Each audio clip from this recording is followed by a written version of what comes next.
আমাদের মধ্যে কিছু মানুষ আছে দেখবেন, তারা কখনো ন্যায় জিনিসটা বোঝার চেষ্টা করে না বা বুঝতে চায়ও না। তারা বোঝে শুধু নিজেদের সুবিধা আর স্বার্থ।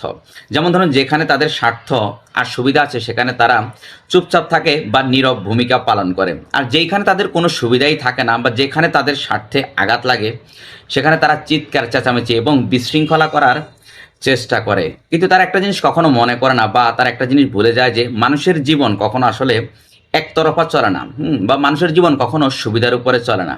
যেমন ধরুন, আজকে আপনার জীবনে যেই সুবিধাটা আছে বা আজকে আপনি যেই সুবিধাটা পাচ্ছেন, কাল হয়তো সেই সুবিধাটাই আপনার জীবনে বড় রকমের অসুবিধা হয়ে দাঁড়াতে পারে।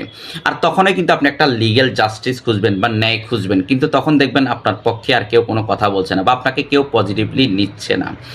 কারণ যে সমস্ত মানুষ বা যারা সবসময় নিজের কথা বলে বা সব জায়গায় নিজের সুবিধার স্বার্থ খোঁজে, তাদের পক্ষে আসলে কেউ কখনো পজিটিভলি নেয় না বা তাদের পক্ষে কেউ সত্যের কথাও বলে না। সুতরাং সত্যিকারের জ্ঞানী মানুষ তারাই বা সত্যিকারের চালাক মানুষ তারাই, তারা কখনো বা যে কোনো জায়গায় আগে নিজের লাভটা খোঁজে না।